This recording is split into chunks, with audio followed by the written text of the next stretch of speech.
walk and talk. I'm like, okay, let's just walk. Even though all that's actually for you today. Good morning.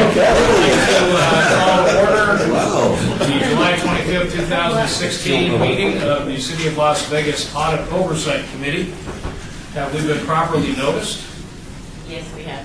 Would you take roll, please? Chair Beers, Here?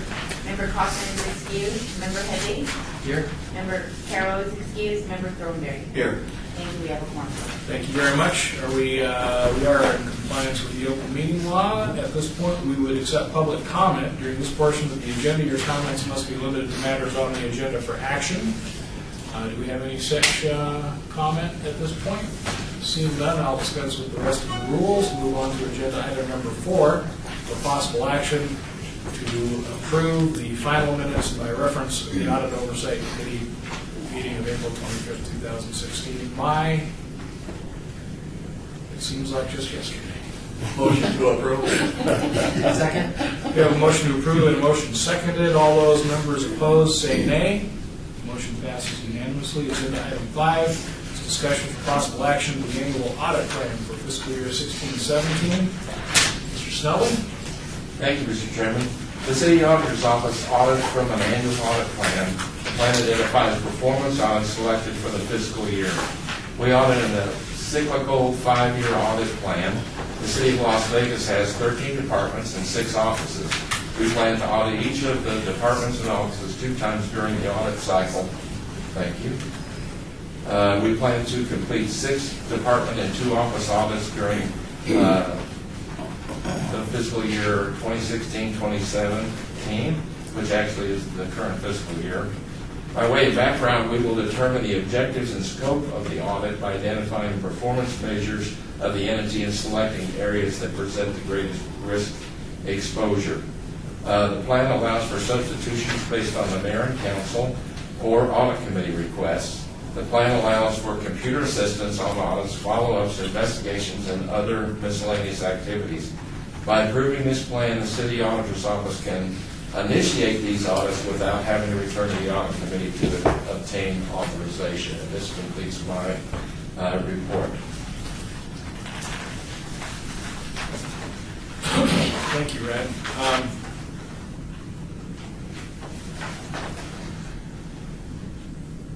And so the list that's attached is essentially prioritized in risk management order. I see it. Actually, it's prioritized in date reverse order. order, reverse date order. Yes, and if you'll notice down there on this column over here, you'll see it's the last audit. There's a number of them that have WIP, which is a work they're actually in process right now. Committee members? Motion to approve. Is there a second? Second. Members opposed say nay. Motion passes unanimously. Takes us to agenda item 6. Report for possible action regarding an update of the audit recommendations with a status of incomplete and extended. An update of the audit recommendations with the status of incomplete and extended report has been requested by the audit committee members. I'll give that report at this time. If you remember from the last meeting when it decided that we wanted, or the meeting before last, that we decided that we want to at least look at this every 6 months. And so if it changes, well, then we can do it at each quarterly meeting. But the last time we looked at it was on January. It was in January the 25th. And you can see that at that point we had 3 incomplete, 7 extended, 17 not due, for a total of 27. And it gives a snapshot of the activity of the incomplete, extended, and not due recommendations since our last review. The beginning, as I said, the beginning balance was January the 25th, 2016. In the column there that has added audit reports, but then we completed 3 and added 3 in that. And you can, one of them was the audit of the Department of Youth Development and Social Innovation, in which we had 2 incomplete and 11 not due. The audit of Fire Rescue Maintenance Shop, which has 2 incomplete and 17 not due. And then the audit of the city's administration of the sale of scrap metal, which had 7 recommendations, 5 are not due, and that went actually to operations and maintenance, and 2 that went to finance, and both of those are not due at this time. There have been the next thing has to do with the category changes, moving from one classification to another. There are 13 recommendations, 4 from extended to incomplete, and 9 not due to incomplete. In addition, there's a column there that talks about the 29 recommendations that were actually completed, and it breaks them down.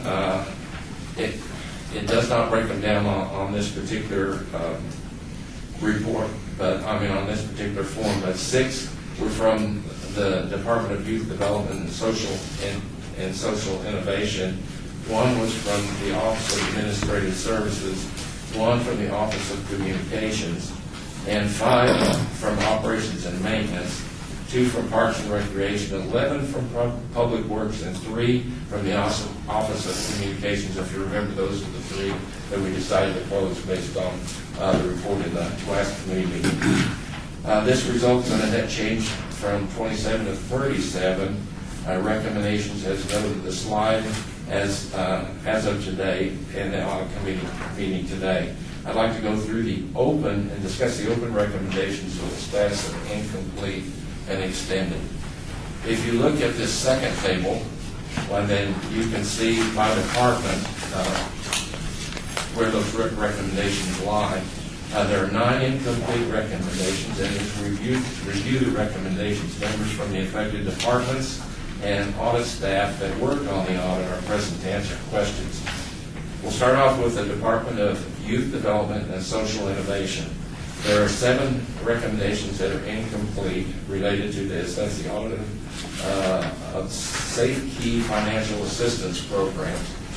And the first, on this one, there's two here, 2.01 and 2.03.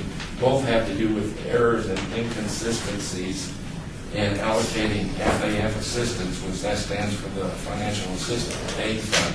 That is a city program. These have to do with income calculation errors, assistance allocation inconsistencies, and our recommendation was that the department should establish, document, and implement a consistent process to calculate the annual income for FAF households. That's on 2.1. And on 2.3, our recommendation was that they should implement a standard worksheet for documenting the income calculation and allocation, which would address the problems that we noted in the audit. There's a few others to go in this department. If you want to ask questions now, you can. It's your call. If you want me to go through them and then come back. I wanted to wish Dr. Hibbler Morris a happy 6-month anniversary with the city.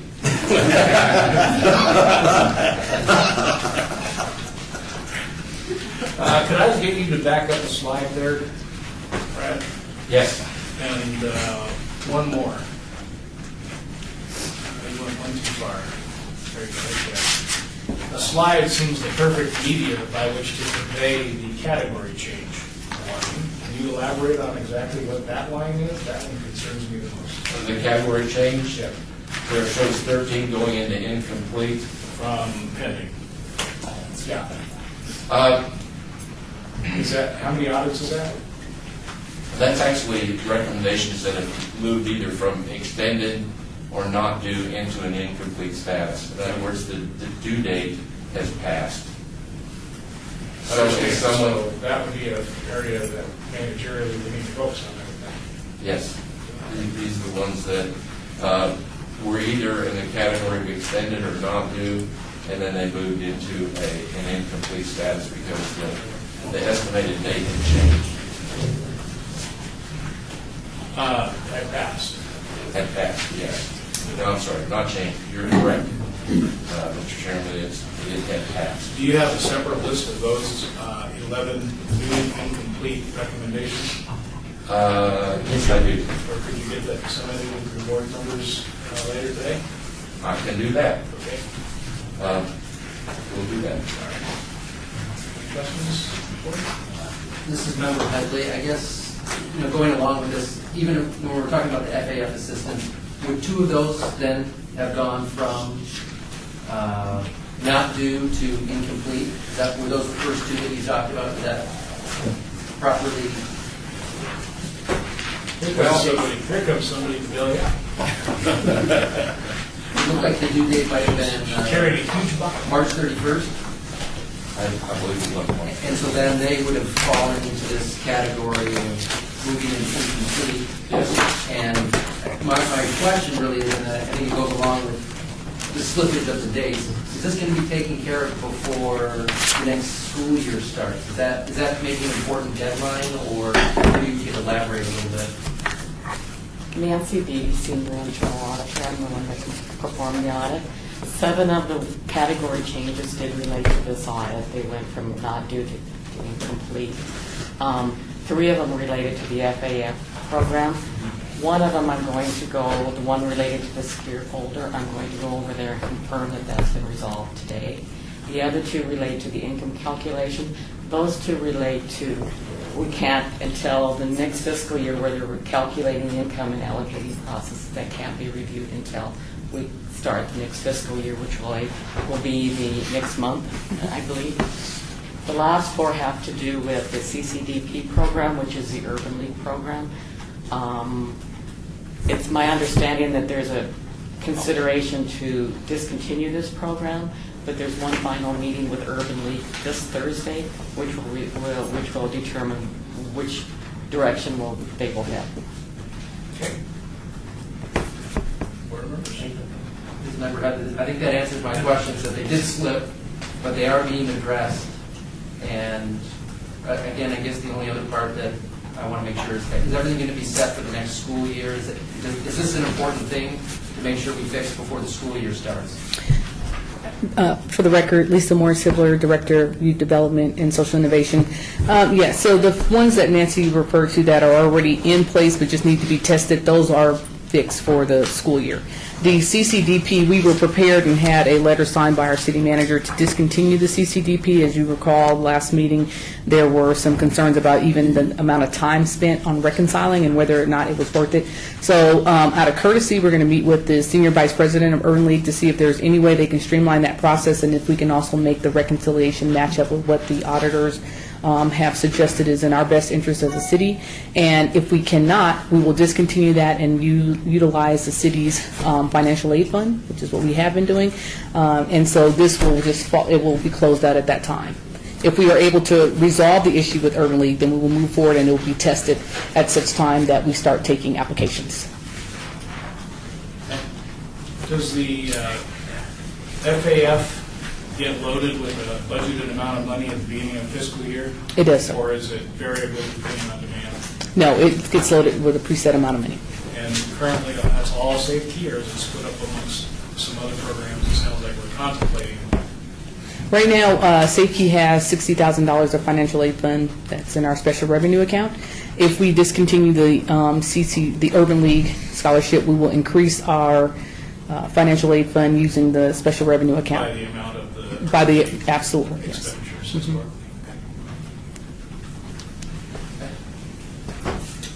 Comments, Red? I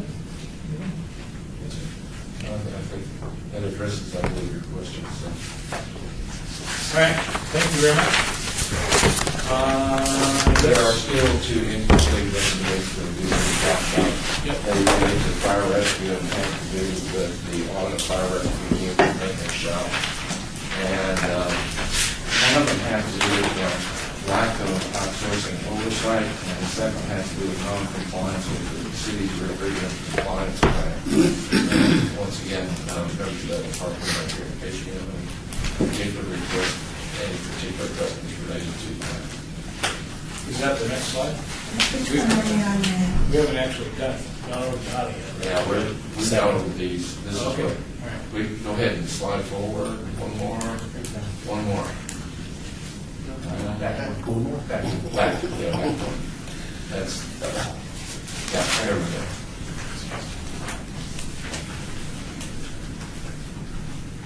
And those also went from incomplete to No, they actually were in not due, and they moved to income. They were in not due and they moved it. Yeah, because you can see they actually changed on May the 31st. That's when they were due. And they like this, non-compliance with the city's refrigerator compliance plan. It's like pretty high up on my list. Probably the guys, women driving trucks, thinking about it too. All right, any questions? I think the action we would be taking here would be to accept the updated audit recommendations with the status of written, completed, and accepted if there's such a motion. Motion. And a second. Motion is made and seconded. All those members opposed say nay.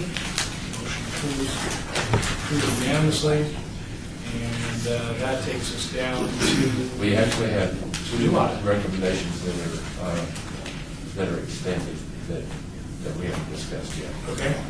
The first one has to do with building and safety. Permits division has to do with the hands-on expired permit fee assessment. And at the January 25th meeting, the auditor, Chris Knight, Director of Building and Safety, gave a history related to the origin of the finding. We were informed by Yolanda Delano, Senior Management Analyst, that the project is in a design stage, expected to go live in April of 2016. The City Auditor's Office, as I said at that meeting, will need several transactions to determine if actions have remedied the problem enough to allow a decision to change the status to complete.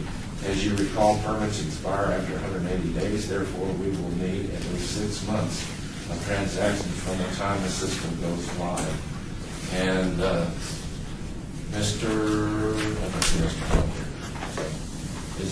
I'm not sure that anybody's here. From either IT or building and safety. Mr. Sherwood, for the record, Mark, Mr. Sherwood was just with me, so I'm not sure if he's calling. And for the record, Michael Davis, an IT manager. So the question is about the permits. Unfortunately, I'm not aware of that. I know that the Project Eddie is a large project that'll be going for at least another year. And I'm sorry, I don't know the status of that. Someone else is working on that. I'll be happy to get that, though.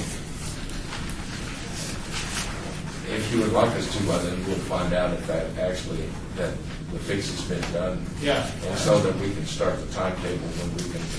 I would assume that I would have heard some, at least minor grumbling if we actually made the conversion as well as was originally planned. I'm thinking it got delayed, you know? I'm sorry, I don't. There's another project manager working on that. Okay. Well, I'll find out and see that the committee gets that information. Okay. Second one has to do with the minimum accounting standards in municipal court. This is one that's been around for a while. It has to do with, at the January 25th meeting, audit committee meeting, Mr. Levac, course administrator, stated work had begun with the vendor. This will be an 18-month process with an anticipated go-live date of July the 1st, 2017. Mr. Levac is present to give an update on that progress. Thank you, Chairman Beers. Mr. Radford. The CMS conversion project is underway. We're 6 months in. We're still looking at a July 1, 2017 date. Once we go live, we'll primarily go live with the bad data that's already in our system. So it'll take 6 months, much like the other project, to actually accumulate new data and make sure that our system is up to snuff. We are also participating in the Supreme Court Revisionary Committee to relook at the minimum accounting standards. We did go through an outside audit last year. There were no significant findings. However, there are issues with the way the audit was conducted because the auditor didn't quite understand what the Supreme Court had intended and the difference between a small rural court and a large urban court. So they were looking for things like handwritten voucher statements and things that we don't get when we go through a finance department like we do here. So we'll be working with the Supreme Court on redoing those standards so they're more applicable to large urban courts like ourselves. Did you send them up to Beatty? Excuse me, sir? Did you send them up to Beatty? Did not send them up to Beatty. No, sir. Okay, so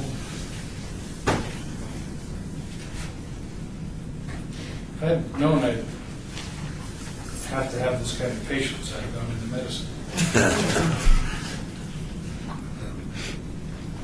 All right, I think we've already moved to accept the report on incomplete and extended recommendations. Yes, sir.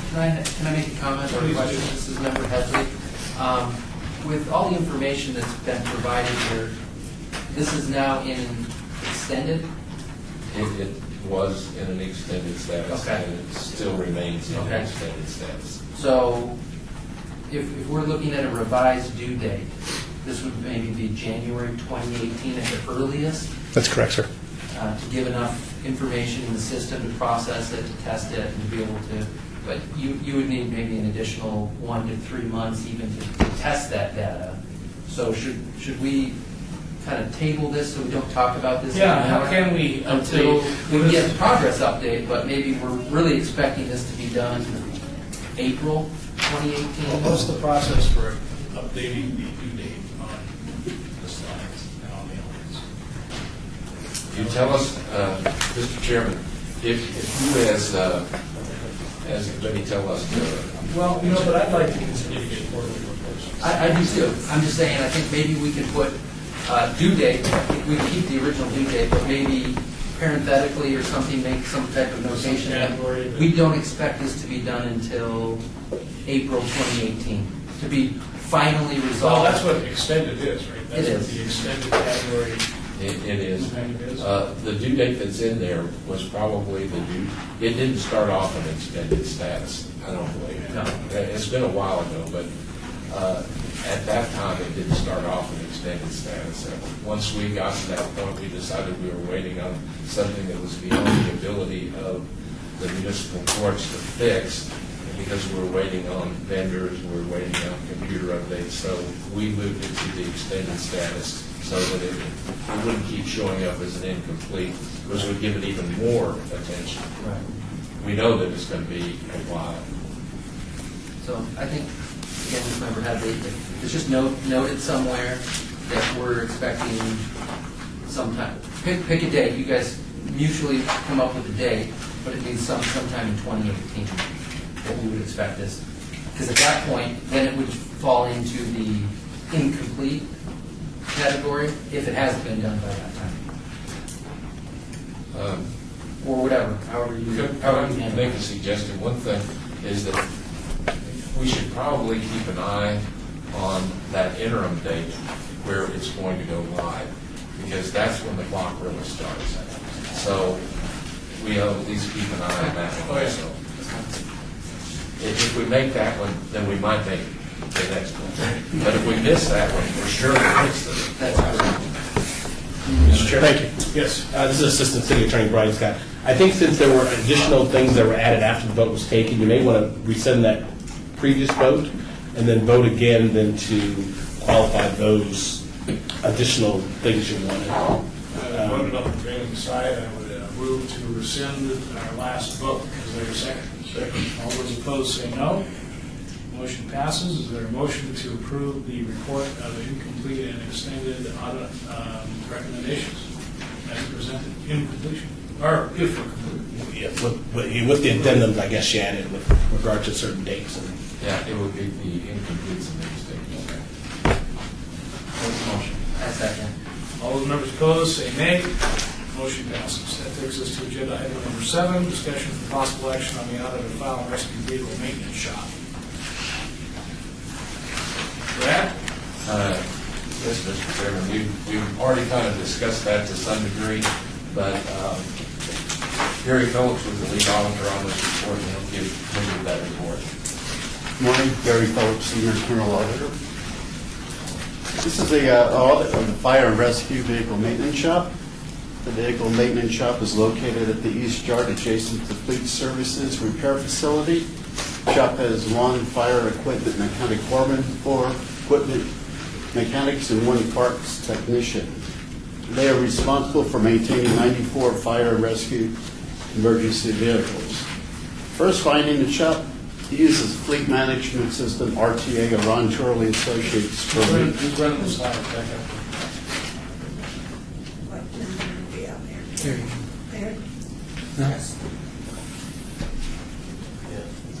That's good. The shop uses a fleet management system known as RTA, or Ron Turley Associates, for vehicle maintenance, vehicle part information, and parts inventory levels. The inventory parts module was not implemented at the initial setup of RTA. Miscellaneous codes were used instead of accurate VMRS codes. Instead of, VMSR codes? VMSR codes are vehicle maintenance report standards. That takes the whole description of what they're going to do for the vehicle, takes labor, what they do, it includes the parts, the cost, and everything. It gives a complete, accurate picture of what they're maintaining on that. is that a national standard? Yes. Is that a national standard? Yes, it is. Our recommendations for that was to document and implement a process that will ensure parts are properly recorded and tracked in RTA, procedures outlining how to track, organize, and maintain vehicle parts inventory, procedures on how to dispose of parts, whether excess, obsolete, or cores, policy and procedures on the use of RTA and VMSR codes for the shop, and conduct periodic physical parts inventory. Second finding was the access of the parts room was with the key. Doors in the shop were found propped open or unlocked. No keypad readers were in place to restrict entry. And the exterior surveillance cameras or alarm system, there was no exterior surveillance cameras or alarm system in place. Recommendations is to document and implement the parts room access procedures, consider installing the surveillance cameras and an alarm system to deter unauthorized personnel from entry into the shop, and protect emergency vehicles and contents of the maintenance shop. Finding 3, there is uncertainty among the employees on the number of quotes needed for purchases. This was an inefficient purchasing approval process. Recommendations on that is to document and implement a policy and procedures that would streamline the purchase requisition process, policy and procedures that outlines emergency purchases and other uncommon contingencies, a policy and procedure requiring shop foremen to provide a list of critical parts used to ensure that they're always on hand, and work with purchasing and contracts to streamline the process for purchasing commonly used parts. Finding 4, lack of oversight, outsourcing oversight. In 2015, the cost of outsourcing maintenance of emergency vehicles amounted to approximately $600,000. There is no written policy or procedure or one that maintenance or repair of an emergency vehicle should be outsourced. Yes, Dr. Mayor, please. I am confused between the component of the maintenance of emergency vehicles that we outsource and the component that you audited. Help me distinguish those two. Okay, one, there are certain situations in the shop where they cannot work on a vehicle. Either they don't have manpower and specialization like computer analytical tools. If they don't have things like that, they need to outsource it to a vendor that takes care of emergency vehicles. Beyond what they can do in their shop. Right. Now, the criteria that they should have, there was not a written one. It was just on what the foreman thought should Feels happen. like one we should send away. Thank you. The recommendations on that is to document and implement policy and procedures outlining the criteria to be followed for outsourcing and maintenance of vehicles for periodic analysis of the outsourcing. Okay, let me repeat that. We should also look at why we're doing that periodically, the criteria. The workflow procedures for the mechanics and cross-training and rotation of duties. We should discuss the possibility of sharing work with fleet services to ensure availability of emergency vehicles. Finding 5, the non-compliance with the city's refrigerant compliance plan. The manner in which the fire maintenance shop stores refrigerant is not compliant with the city's refrigerant compliant plan. The employee that oversees the compliance with the city's compliance plan never attended required training in the shop. as a result, has never used the Refrigerant Compliance Manager software to report. Recommendations on that is consult with the environmental officer and direct the personnel involved with refrigerants to comply with the city's refrigerant compliant plan.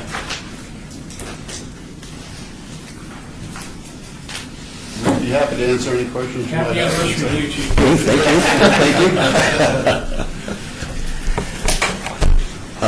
Willie McDonald, Fire Chief. Thank you, Chairman Beers and members of the committee. I'd like to formally thank the Audit Office for working with us and identifying the issues that have been presented to you today. There's clearly in my mind that there's been less than formal processes and procedures, or any processes and procedures in some cases that have been implemented by the shop that have been, I think, created a significant inefficiency in our process, as well as the services that we provide to our firefighters in the field. And so many of the things that have been pointed out really assist the department in developing an approach to formalizing our processes and procedures, making it more clear to our folks, both who work within the shop as well as the individuals that they serve as customers, our firefighters, on how to obtain repairs as well as services in ensuring the dependability of the fleet. My records, or actually the audit, though, identifies two recommendations that we are past due on. It's not the same two, though, that I thought I saw up on the screen. The one that, recommendation 4.1, that we should implement a policy outlining the criteria needed for outsourcing, and I think that what we just heard, both in terms of the criteria, the capacity of our shop to be able to provide the services, and the skill level or the qualifications to provide some of the services had not been identified previously. The due date on that, though, is September 29th.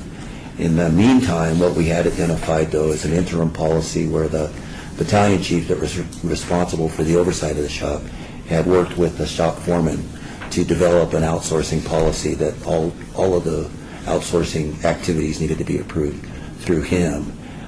In the time since then, we've actually developed a policy that we're going through to implement with our folks. So it develops the criteria, the approvals, the types of things that we would outsource for our folks, so that there's a clear understanding and a practice that we would follow for outsourcing. In terms of the other two recommendations that had been identified as out of date or past due, that we would explore the feasibility of cross-training our mechanics, shop employees, and determine appropriate certifications needed. That has been done. A policy has been developed. It is going through the review process, but it's all already in action within our shop. So that one actually has been completed by now and has been, I think, submitted for review to the auditor's office. And in addition to that, the city's refrigerant compliance plan, that our folks have also developed that policy procedure. It's been implemented and it's been reviewed by environmental control officer of the city, and that person has felt that we are meeting the requirements of the refrigerant policy.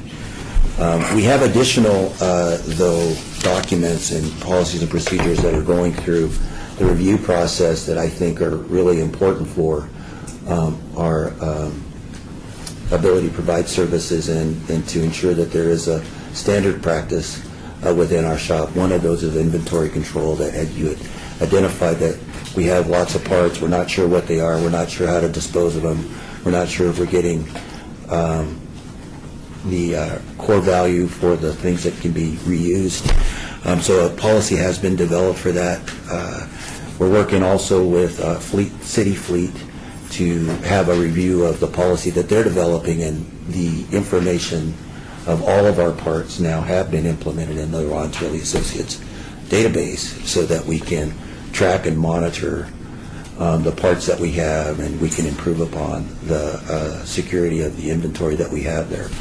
We are researching surveillance cameras that would be installed in place. I understand that we formally had those. I'm not sure why we discontinued their use, but they are, we believe, necessary and important for us to have to ensure the maintenance of the inventory that we have. We have a lot of parts. They're very expensive. Our folks depend on our apparatus to provide the services, and so we need to make sure that we have the parts available, and that we don't have a bunch of parts, as we have had, that were no longer usable. We'd had for pieces of equipment that we no longer had in service, and so we've surplused or sold off many of those parts as well.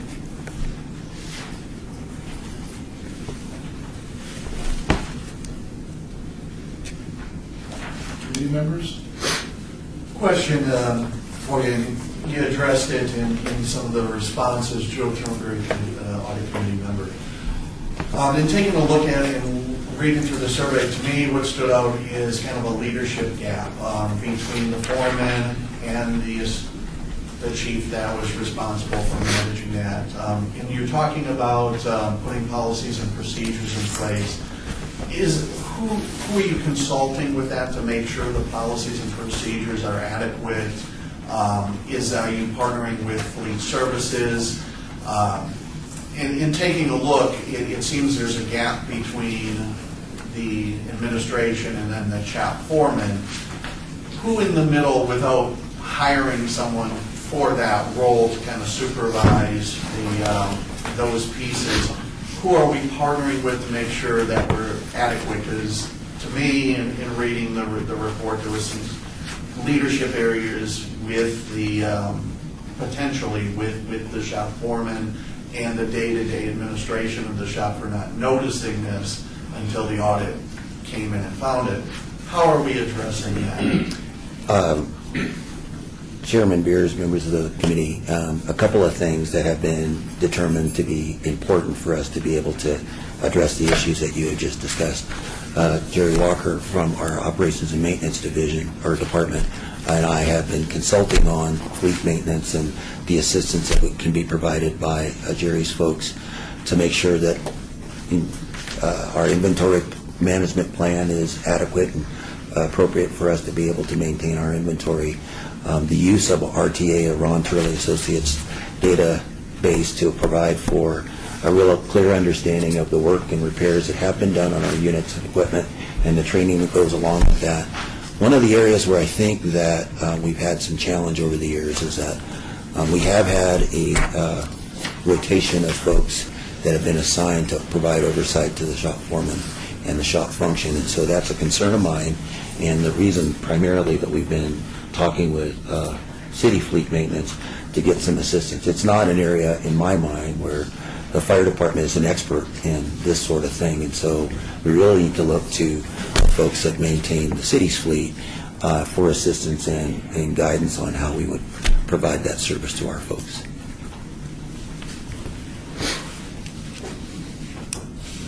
And that addressed my question, because it seems like there is that gap. The fire administration isn't responsible for vehicle repairs on a daily basis. Yeah. The fleet's Right. management system is probably better qualified to assist in that. If I could, Jerry Walker, Director of Operations and Maintenance. Coincidentally, we have two parts specialists, both of those retire in the next 45 days. And we have two parts specialists, both of whom are going to retire in the next 45 days. And so although Fleet Services has a fairly well-working inventory system with good audit controls on it, and it is in the Ron Turley and Associates system, we don't have a desk or operating procedure. So before those people get out of here, later this week I'll draft that procedure. We'll run it past those two guys before they leave. That way we can train their replacements on the new procedure. Once we have developed that procedure, then we've offered to go over to the fire shop, train their part specialist on how we set the procedure up, assist with any barcode, inventory control, and if they need any labor support for cleanup or that sort of miscellaneous. And so we think we can help the chief with parts of items 1, 2, and 3, if not most of those. And then one last item, which I hadn't mentioned to the chief yet, and I just found out, Ron Turley Associates also has a refrigerant policy, a vehicle-based refrigerant policy, which has been approved by the city environmental officer. And so with Gary's concurrence, we'll work with the chief and the environmental officer to implement the RTA refrigerant policy and knock off audit number 5, We'll also test procedure that for our records. And at the risk of exposing myself for not knowing what I'm talking about when it comes to this sort of thing, but I'm going to share it with you anyway. The Ron Turley Associates system database would provide for us to be able to track and manage our fleet as well, the repairs and the services that are done. What it does require, though, it's primarily developed for commercial over-the-road sorts of vehicles, and so there are some components that we have, and probably more in the case of the city's fleet, that you wouldn't find a code for in the software as it comes off the shelf. So it requires for some codes to be developed that would be specific to the fleet that we manage. And so we've reached out to some agencies across the country that use RTA and have developed those VMRS codes that would provide for us to have a kind of a template as to how we would do it for ourselves. So, back when I had a real job, it was selling multi-user accounting software to generally small, medium-sized businesses, take it down, IBM heavy metal. And I've probably overseen the computerization of 100 inventories, 90 of them in the Las Vegas Valley over the last 30 years. It's always the hardest part. I heard Jerry say he's got 2 guys, and they're retiring. There's probably more guys than that, more people than that. And when I say guys, folks, it's in the unisex use of the word. It's hard stuff. Yeah. It takes some accounting. It's just the hardest, and deeply concerned that you don't have the people power to be able to actually get it done, because it's obnoxious work. And it's not like working on a fire truck at all. Well, that's the... Councilman, I think we can provide that support. I've not went in depth with our inventory control guys. I think they have a pretty good control of their inventory. Ron Turley Associates is fleet-specific software. They've been in business for 35 years. They're very well-developed software, big user groups. We will provide, the chief does have one part specialist assigned to the shop, if I understand correctly. Right. We will provide the chief and that individual support as necessary for him to get the entire inventory barcoded. And as you're aware, once I have it barcoded, now it's just a matter of tracking in and out, and then having a policy for that which never gets barcoded. Some things, yes, yeah. And so some things just go, right on the vehicle, and so it'll just be a matter of entering that data. Once you have good data control and inventory control, now the question comes up on security. If one person's controlling that shop and that person has the key, I understand you still have shop security, but that'll go a long ways towards the inventory security. Right. Mark, can you develop 5 years of non-HR, non-benefit cost in the fire department shop? In their vehicle maintenance shop? Look at basically for everything but people. And I want to see it on a 5-year trend, because with no inventory control and no physical counts, I expect great variability between years, and looking at an average, you get an idea of what the scope of this could be. Committee members? All right, then I would entertain a motion to accept the audit of fire and rescue dated July 12, 2016. If one of you fill out the name, you make a motion. I'll make the motion. I'll second. All those opposed say nay. Motion passes. Thank you all very much. Good luck. Thank you. Y'all with the fireman school to become an accountant, right?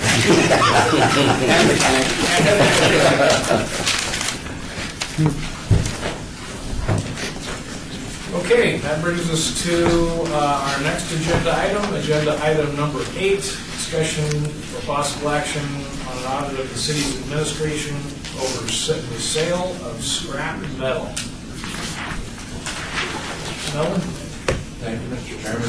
Gary Phillips was the lead auditor on this audit, and he will give his report. Good morning again, Gary Phillips, Senior Internal Auditor. The audit of the city's administration over the sale of scrap metal. Background was the city received approximately $73,000 over the past 5 years for scrap metal. Scrap metal includes copper wire, street light poles, traffic signal boxes, unclaimed shopping carts, and used vehicle parts. Scrap metal collection points include D&E Detention Center, Traffic Signal Repair Shop, Water Pollution Control Facility, East and West Yards. The recycling company supplies the containers and hauls away the scrap to their facility.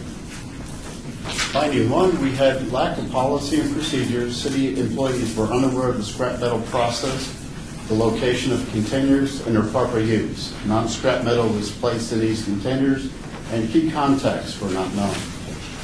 Recommendations that we document and implement a policy and procedure that will outline the collection and sale of scrap metal generated by the city operations.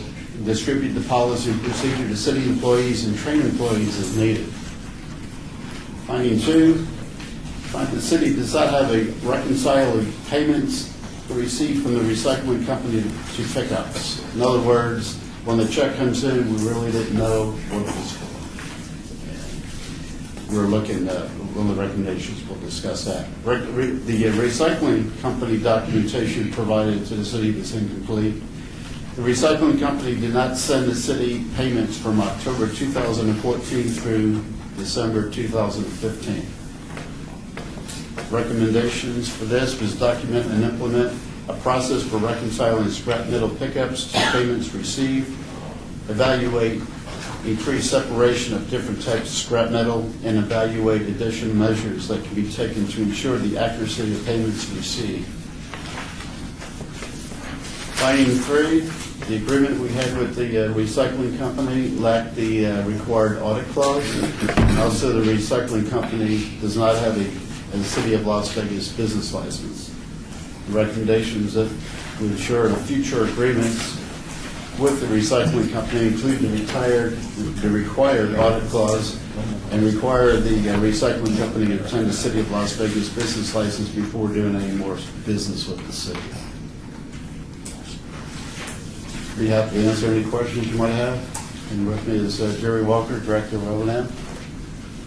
This is Joe from Reed. When does the current contract expire? It's done. It's done. It's done in July.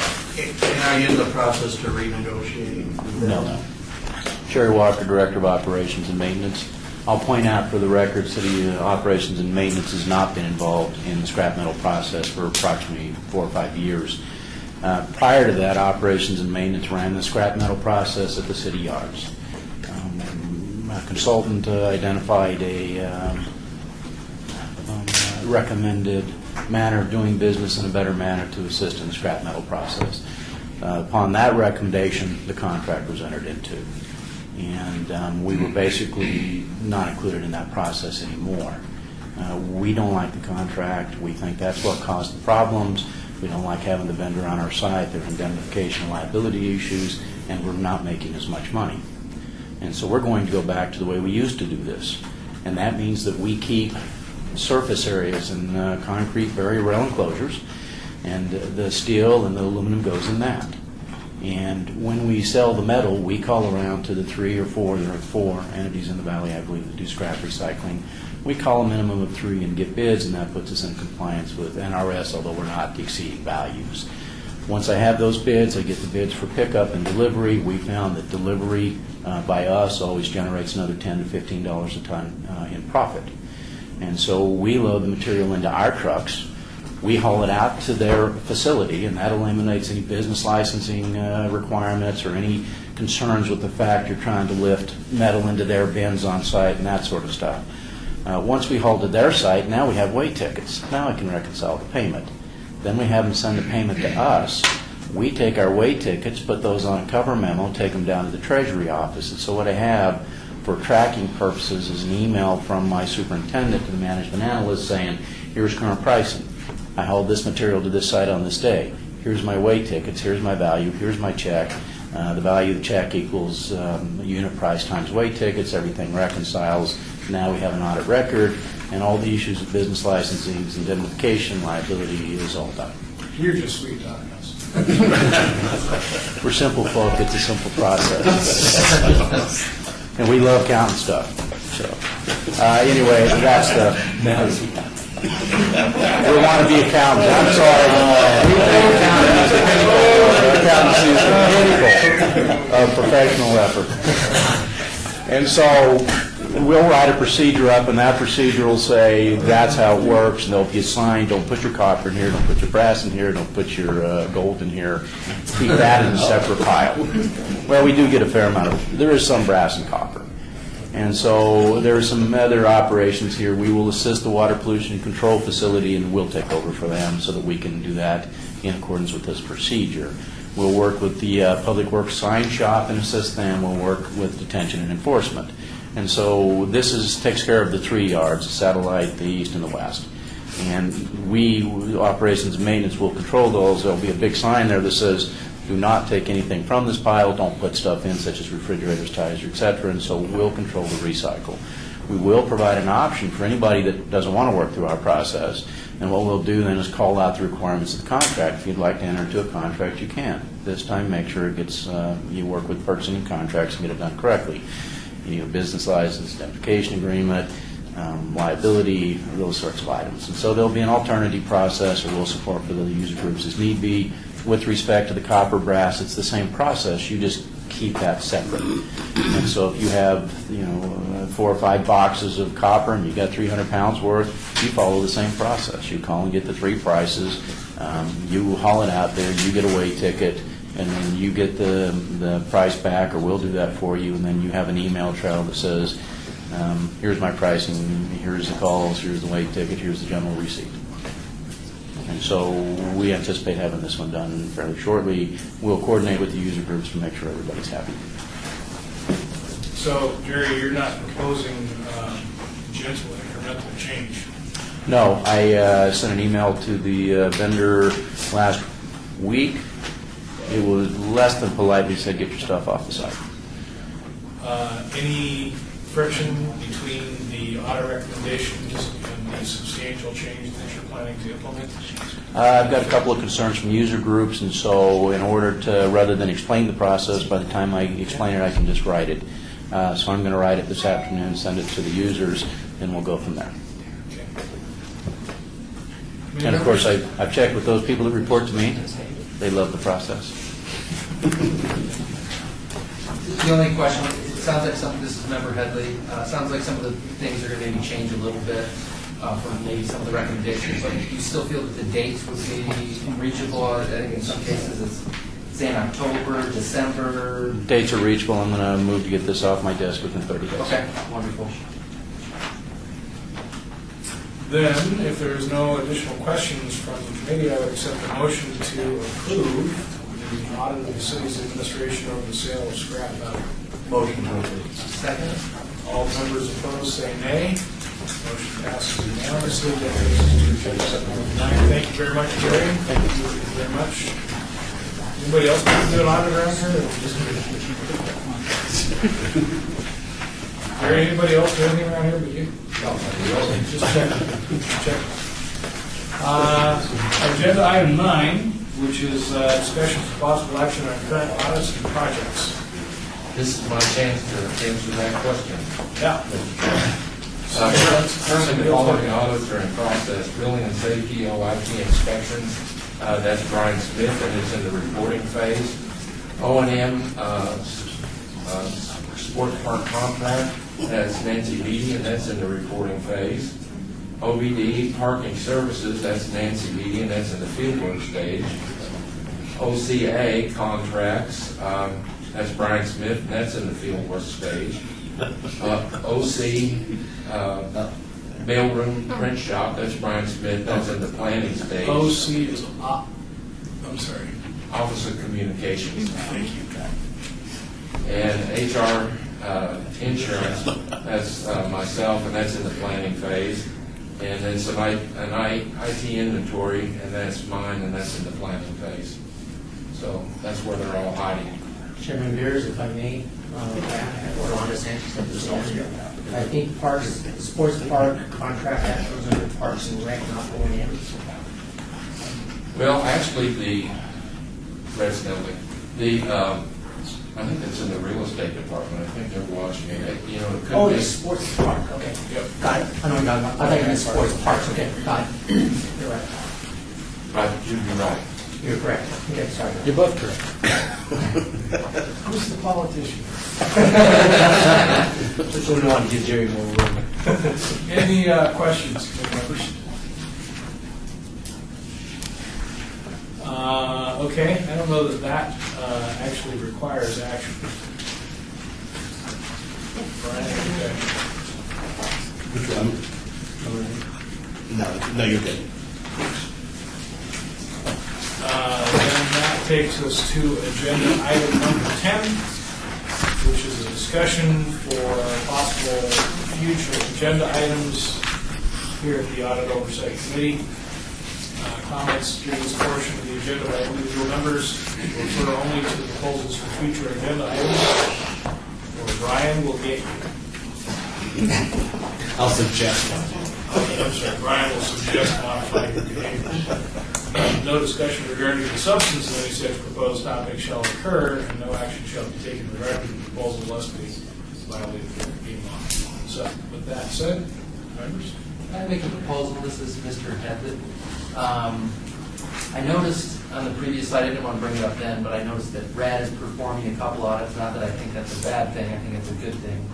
But again, a few meetings ago maybe, we've been talking about the staffing in the department, and not saying that that's why RAD is performing audits because he's short-staffed, but you know, again, wondering the results of the GAIN survey that you performed. I'm kind of wondering what. He told me he's doing it because he's the best. Okay, that could be. That could be. I guess we can agendize a item for our next meeting on staffing. Yes. Staffing and potential retirements, I guess, is how we would do that. Or just staffing is fine. Staffing. I'd like to look at the current state of the department as well as maybe the future state of the department.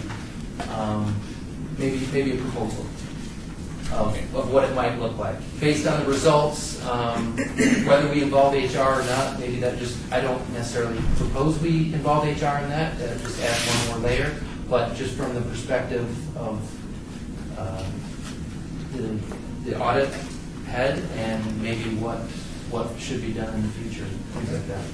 And just to clarify, Joe Thornberry, member, just to clarify, also in that is so what it is now, and then kind of a wish list if RAD was given all the funding to fund his department at the highest standard, what would, in his opinion, be the best in terms of auditors? Yeah, and I would also add, again, we've had some small discussions about information technology audits in the past. Just, is that something that would be appropriate, that would fall under this group? Or how would that work? And again, you might need to consult with others. Brian, I don't know.